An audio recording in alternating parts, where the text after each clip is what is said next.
he went down in the first round and it looks like he saw a ghost. You have to remember that Francis Ngannou has never been knocked down, never been put in, a lot of trouble, I'd say, by an opponent up until this point. Even when you look back at his fights that he lost in MMA with Stipe Miocic, this was different in that he was absolutely dumbfounded by what had happened to him.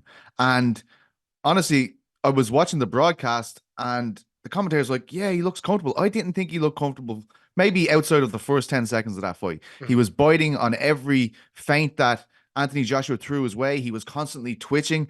And then he switched to southpaw just before that big right hand landed. And it just felt he was at sixes and sevens. I do feel as though this was going to happen. I did a show in the lead up to this with the great Chuck Mendenhall on the Ringer MMA show.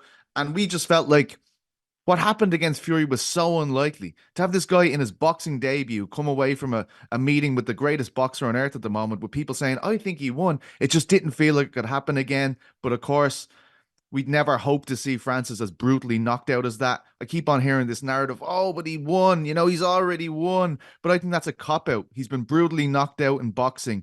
He looked a shadow of what we expected him to be. He was shadow realm by Anthony Mhm. Joshua. And now you're looking at his next fight, and people are talking about the PFL maybe in the last quarter of 2024. He has a guy called Henan Ferreira who just beat Ryan Bader there. That is a massive knockout puncher and a guy who was just as big as Francis. It looks like we're going to be watching our next Francis Ngannou fight, whether it's in boxing or MMA, through our fingers. Do you think the knockout defeat to Anthony Joshua makes that fight more competitive when it comes along? More eyeballs are going to be on it, thinking this isn't Francis necessarily just moving down to the second tier of MMA for a fight. This is a fight that he could legitimately lose. Oh, I would like right now, Mm, after seeing what we saw on Friday, Henan Ferreira is a nightmare. mm. This is a massive, massive dude who just sparked Ryan Bader.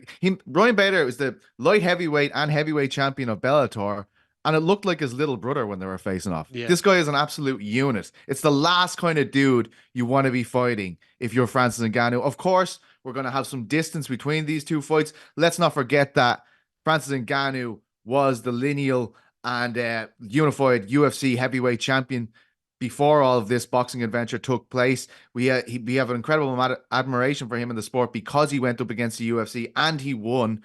But this is kind of worrying for Francis because it's not Tyson Fury, it's not Anthony Joshua, it's Henan Ferrer, who most people in the world have never heard of, which makes it a bigger loss if he does succumb to the blows of Ferrer when they eventually meet. Yeah, look, when we caught up with Francis last week, we put to him, do you have a future in MMA? He said, absolutely. I want to have two more fights in mixed martial arts. Ferreira seems like that's probably going to happen next. Therefore, he's got one to go. It would be very interesting to see what happens there because can the PFL get a big enough name over to fight him for his final fight in MMA? Does he come back to the table with the UFC, try and do some sort of, I don't know, never seen before cross promotion? Give me John Jones. I mean, where do we go with this second fight if we do get one?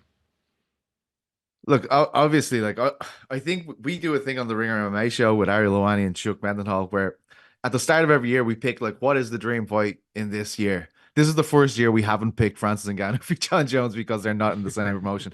As you said, it's quite rare. I think UFC did some crossovers with Pride back in the day. Obviously, we see Bellator and Ryzen over the last number of years doing some things, and obviously PFL and Bellator have merged now. But we've never seen this before. But the different thing that we have in this situation is the Saudi money.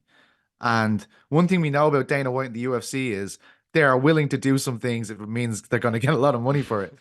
I wonder if the fact that Francis has lost in such a dramatic fashion to Joshua, I wonder if that will make it more likely for, you know, a potential crossover between the two. And I know hardcore MMA fans are going to be watching this going, Petesy, what are you talking about? This could never happen. And look, you're probably right. You're Mhm. probably right. But I got to dream because right now, PFL, I don't know who they have. It's their job to find someone compelling for Francis to fight, whether it be in his next fight or after Henan Ferreira.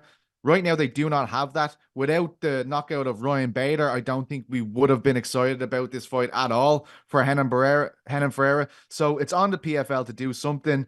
I don't really know if they can, but the thing about the PFL that they've got in the back pocket here is they are guaranteeing a minimum of 2 million for whoever fights Francis Ngannou in that promotion. That is worlds away from what fighters get in the UFC. We're talking about fighters in the UFC getting 12 and 12 in their debuts. So look, maybe they'll be able to put something interesting together, but I kind of doubt it.